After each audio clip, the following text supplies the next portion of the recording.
Hello guys, welcome to my channel. So ఈరోజు video మీరు already thumbnail చూశారు కదా. ఒక దేశద్రోహి ఎలా పైకి ఎదిగాడు, మన కళ్ళ ముందే ఎలా కిందకి పడిపోయాడో చూస్తూనే ఉన్నాం. అయినా ఆగాడా? ఈరోజు మళ్ళీ చూడండి.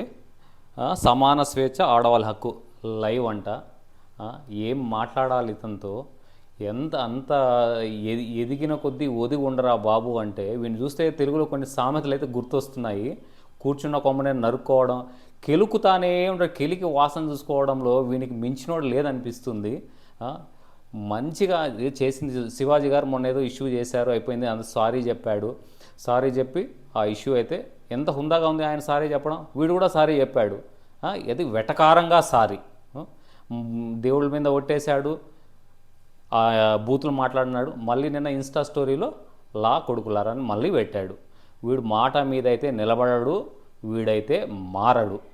అసలు స్వేచ్ఛ గురించి ఇప్పుడు ఇండియాలో ఏం జరిగిపోతుంది అనేసి నువ్వు బయట కూర్చొని, నీకు ఇండియా గాలి తగిలి చాలా రోజులు అవుతుంది. ఈ మట్టి మీదకి వచ్చి ఈ పుణ్యభూమి మీద ఉన్న మట్టిని ఒకసారి తాకి చూడు, లేదా గాలిన పీలిస్తే నీ బుద్ధన్న మారుతుంది. విదేశాలకు వెళ్ళిపోయి నీ మైండ్లో పురుగు చిప్పు దొబ్బిందా, లేదా పురుగు తిరుగుతుందా, అసలు ఎందుకు కెలుక్కుంటా కూర్చుంటున్నావు? ఓపెన్ చేస్తే నీ రచ్చ. యూట్యూబ్ ఓపెన్ చేస్తే నీ రచ్చ తప్ప నేను ఏదో బయట కూర్చొని దేశాన్ని ఉద్ధరిస్తా అంటావు. ఇంకొన్ని రోజులు పోతే మీకు తెలుగు రాష్ట్రాల్లో సీఎంలు వీళ్ళంతా కూడా పనిగా నేను ఇక్కడి నుంచి పాలిస్తా అంటావో ఏమో అర్థం కావడం లేదు.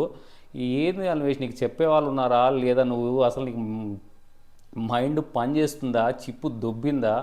నాలుగు చూస్తున్నావు. ఇంకా మారి ఏదైనా చేసి ఎవరి పనులు వాళ్ళు చేసుకుని ట్రావెలింగ్ ఏదో చేస్తూ ఉంటావు అనుకుంటే నువ్వు మళ్ళీ ఈ లైవ్ పెడతా అంటే నువ్వు తాగకుండా మిగతా యూట్యూబర్స్ ఎలా ఉన్నారు? ఒక రోడ్ రాసి నా ఫేవరెట్ రోడ్ నేను మొత్తం ఎక్స్పోజ్ చేసేసాడు. నువ్వు అది మాటలా? అసలు నువ్వు మనిషేనా? ఎంత కలియుగ కీచకుడులాగా ఉన్నావు. వాళ్ళకు నీకు ఆ పదం కూడా చాలా చాలా తక్కువ. తెలుగులో ఇంకా వేరే పదాలు ఏమైనా ఉన్నాయో వెతికి పెట్టాలా నీకు? అటువంటి వాడు అయినా నిన్ను అంత స్థాయికి ఆదరించారు. ఇప్పుడు పెద్ద పెద్ద వాళ్ళు చూసారు, సచిన్ టెండూల్కర్ ఏ స్థాయిలో, కేవలం ఆయన ఆట వల్లే ఆయనకు వన్నెదాల ఆ వ్యక్తిత్వం చూడు ఎంత ఒదిగి ఎలాంటి వివాదాలకు వెళ్లకుండా. కాబట్టి ఆయన క్రికెట్ గాడ్ అనేసి కేవలం ఆట వల్లే అనలేదు, ఆయన వ్యక్తిత్వం వల్ల. మన తెలుగు చిరంజీవి గారు చూడండి, అంటే చాలా మంది వ్యక్తులు ఉన్నారు ఎదిగిన కొద్దీ ఒదిగి. నువ్వేమరా అంటే సబ్స్క్రైబర్లు చూసుకొని మిడ్ స్పాట్ అయింది. నేను చెప్పిన మాటే చెల్లాలి, నేను చెప్పిందే రైట్ అనే యాటిట్యూడ్లోకి అయితే వెళ్ళిపోయావు కంప్లీట్గా. ఇంక నిన్నైతే ఎవ్వరు మార్చరు. లాస్ట్ టైం నీకు బెట్టింగ్ యాప్స్లో సపోర్ట్ చేశారు కాబట్టి నువ్వు ఆల్రెడీ అన్నావు కదా మొన్న చాగంటి గారి గురించి, నేను బ్రహ్మ, ఆయన వచ్చేసి చాగంటి గారు వచ్చి శివుడు అంట, ఈ అన్వేష్ వచ్చి బ్రహ్మ అంట, ఇంకా విష్ణుమూర్తి వచ్చేసి ఇంకా మీరు గరికపాటి గారిని అయితే అన్నావు. నీకు నిజంగా అలాంటి ఫీలింగ్లకి వెళ్ళిపోయినావేమో అనిపిస్తుంది. నేను దేవుణ్ణి, ఈ తెలుగు ప్రజలు కానీ లేదా ఇండియా కానీ నేను చెప్పినట్లు వినాలో ఆ స్థితికి అయితే వెళ్ళిపోయావు. ఇంకా నేను రోజుకు ఒక వీడియో పెడతా, ఆ కామెంట్లు చేయలేక మీరు చచ్చిపోవాలా అనేసి కూడా శాపనార్థాలు పెట్టావు. మన తెలుగులో ఏం తక్కువ ఉన్నారా? నువ్వు ఒక్కటి వీడియో పెడితే 100 వీడియోలు వేయడానికి ఇక్కడైతే సిద్ధంగా ఉన్నారు. నువ్వు బయట కూర్చొని ఏదేదో ఇండియాకి వచ్చి చూడు. నువ్వు అనుకున్నంత ఘోర నేరాలు అయితే ఏమి జరిగిపోవాలి, ఎవరు బతుకులు వాళ్ళు బతుకుంటున్నారు. తెల్లవాళ్ళు నా పరిస్థితి చూడరా బాబు, నువ్వేదో హక్కుల గురించి మాట్లాడతావు. వాటర్ క్యాన్ తీసుకురాలేదని చెప్పేసి నీ మధ్యాహ్నం తీసుకొస్తా, నాకు టిఫిన్ లేదు మార్నింగ్ చెప్పుంటా. సరదాగా చెప్తున్నా, నువ్వు ఏదో మొత్తం జరిగిపోతా ఉంది భారతదేశంలో అన్నట్లు పోర్ట్రే చేస్తున్నావు విదేశాల్లో. నిన్న ఒకడు చూడు, ఆల్రెడీ ఇది పెడతాను చూడతా, ఒకడు యూట్యూబరు తను వచ్చి మన ఇండియా నుంచి వెళ్తూ ఏడుస్తూ కన్నీళ్ళు పెట్టుకొని వెళ్ళి నరేంద్ర మోడీ గారు కూడా అప్పీల్ చేశారు. అది కూడా నిన్ను పక్కన పెట్టి నిన్ను పోలిక చేస్తూ దాన్ని అయితే ఆ ఫోటోని సర్క్యులేట్ చేస్తున్నారు. కనీసం ఇది చూసినా బుద్ధి తెచ్చుకున్నావా?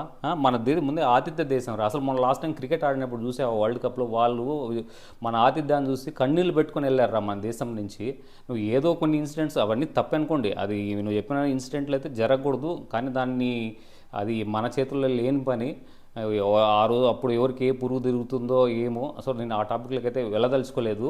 మరి నువ్వు కంప్లీట్గా భారతదేశాన్ని ఒక రేపిస్ట్ కంట్రీ లాగా ఎందుకు నీ గురించి వీడియో చేయాల్సి వస్తుంది అంటే, బికాజ్ నీ నుంచి నువ్వు ఆ స్థాయికి ఎదిగి నీ నుంచి వచ్చే మాట చాలామంది మీద ప్రభావం, లక్షల్లో.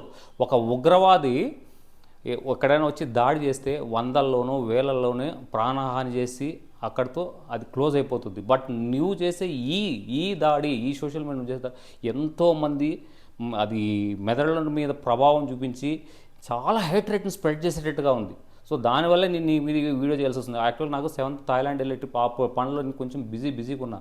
బట్ నువ్వు మళ్ళీ ఇంకా మారుతావని చూస్తే మళ్ళీ లైవ్ ఏందిరా బాబు.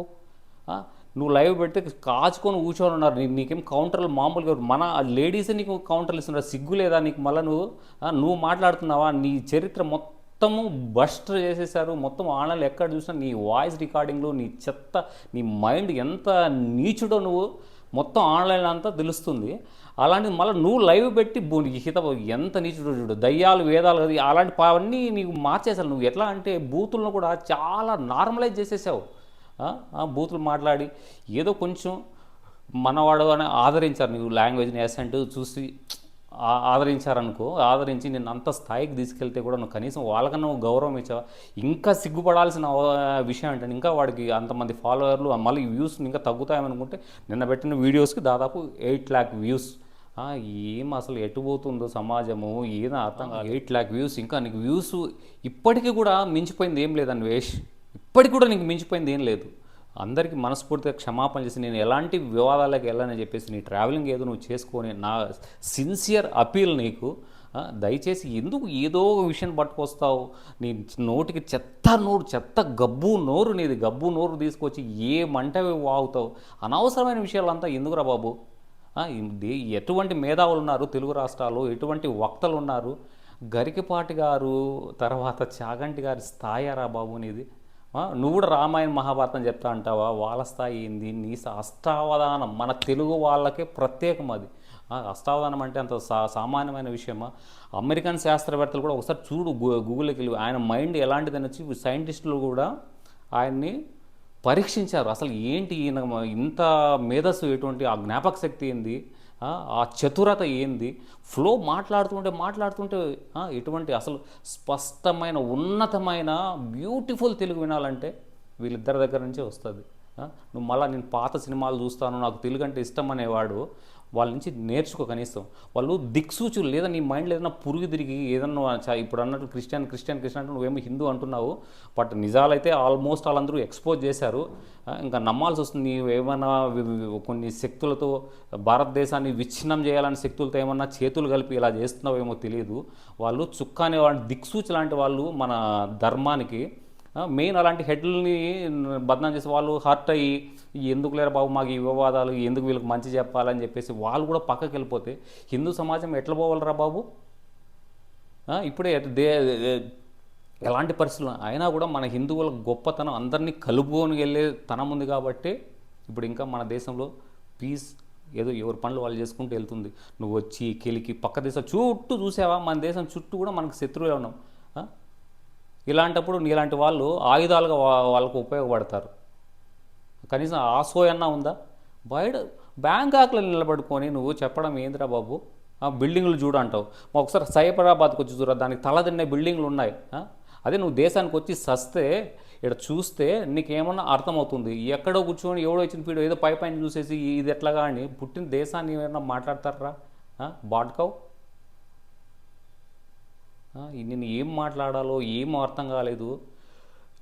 ఓపెన్ చేస్తే నీవు మొత్తం ఇంకోటి నాకు తెలిసి నీ ఆ మైండ్లో ఇంకా ఈ ఆలోచనలు ఏమైనా మొత్తం నెగిటివిటీ స్ప్రెడ్ చేసి ఇవన్నీ కూడా నువ్వు భలే కన్నింగ్ కాబట్టి ఆ డాటా అంతా కలెక్ట్ చేసుకొని ఏదైనా అది వీసా నీకు ఇంగ్లాండ్ ఎక్కడికి వెళ్ళినప్పుడు అక్కడ వీసా తీసుకొని వెళ్ళి వీసా అయిపోయిన తర్వాత సార్ ఇట్లా చూడండి నా మీద అంతా ఎంత ఉందో, భారతదేశంకి వెళ్ళిపోతే నన్ను చెక్ చేసి చంపేస్తారు, ఇక్కడ చూడండి నా సబ్స్క్రైబర్స్ ఎంతమంది ఉన్నారో ఎంత అయిపోయిందో, నా మీద ఇన్ని వీడియోస్ చేస్తున్నారు, నాకు ప్రాణహాని ఉందని అస్సలం ఏదో దానికి అప్లై చేసుకొని శరణార్థిగా ఆ దేశంలో ఏమన్నా పౌరసత్వం తీసుకొని స్థిరపడిపోవాలనే కన్నింగ్ ఆలోచన ఏమన్నా నీకు ఉందేమో అది కూడా చెప్పలేము. దాన్ని కూడా కొట్టి పారేసే అవకాశం అయితే లేదు.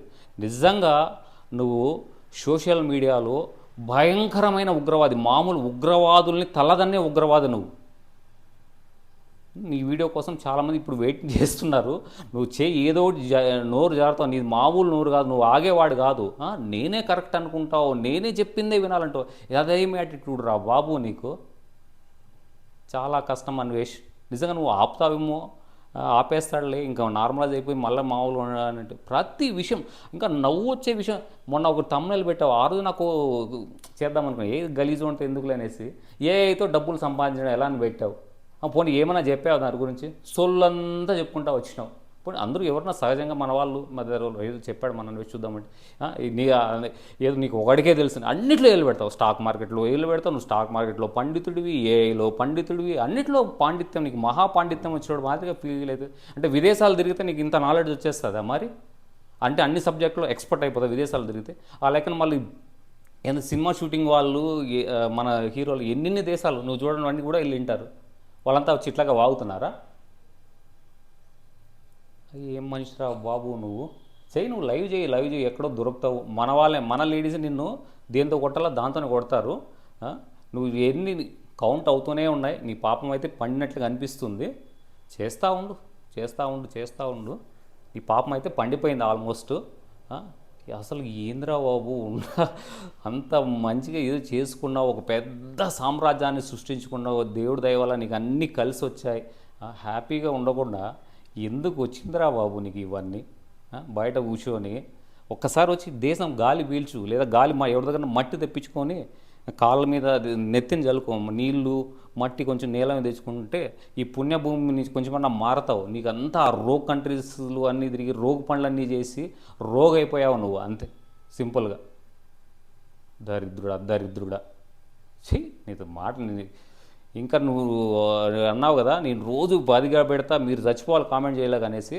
మన వాళ్ళు కూడా ఎవ్వరు తగ్గేలేదు సరే. మీ అందరికీ కూడా నేను చేతులెత్తి మన తెలుగు రాష్ట్రాల్లో చక్కగా స్పందించిన తోటి యూట్యూబర్స్కి, ఇన్ఫ్లుయెన్సర్స్కి నిజంగా హార్ట్ఫుల్గా థ్యాంక్స్ అండి. నిజంగా మీరు గట్టిగా స్పందిస్తుంటేనే వాడు ఆ విధంగా ఉన్నారు. మీరు కన్నా స్పందించలేదంటే కంప్లీట్గా వాడు ఇంకా రెచ్చిపోయేవాడు. సో ముఖ్యంగా రోడ్ రోస్టర్కి అండ్ అక్షయ్ రాజు చాలామంది ఉన్నారు. మన ఇంకా యువ సామ్రాట్ గురించి చెప్పాల్సిన అవసరం లేదు. యువ సామ్రాట్ ముందు నుంచే హెచ్చరిస్తుంది. చాలామంది అయితే హెచ్చరించారు వీడు సోషల్ టెర్రరిస్ట్ అనేసి. ముందు రవి తెలుగు ట్రావెలర్. సో ఆ పక్కన కూడా బట్ వాడిన పదం అయితే కరెక్టే, వీడు సోషల్ టెర్రరిస్ట్ అనేసి. దానికి తగ్గినట్లే నేను దానికి మించి మీరు అనుకున్న సోషల్ టెర్రరిస్ట్ కంటే దానికి మించి అన్నట్లు వీడైతే బిహేవ్ చేస్తున్నాడు. వినాశకాలే విపరీత బుద్ధి అంటారు కదా, అంతే, ఇంకేం చేయలేము. సో ఇంకా కంటిన్యూస్గా వీడి గురించి అయితే దాడి చేయాల్సిందే తప్పదు. ఎందుకంటే వీడు చాలా దూరం వెళ్తున్నాడు. అవి ఆపేస్తే ఓకే, లేదు అంటే ఇలా కంటిన్యూ చేస్తా అంటే మన వాళ్ళు ఎవ్వరూ తెలుగు రాష్ట్రాల ప్రజలు ఒకరి జోలికి వెళ్ళరు. వస్తే దేశం జోలికి, ధర్మం జోలికి వస్తే మన వాళ్ళైతే తగ్గరు. అది నిరూపించుకున్నారు అన్వేష్ విషయంలో. అందరికీ కూడా చాలా థ్యాంక్స్. Anvesh, get ready. నీకు ఉంటుంది. ఓకే గైస్, జై హింద్.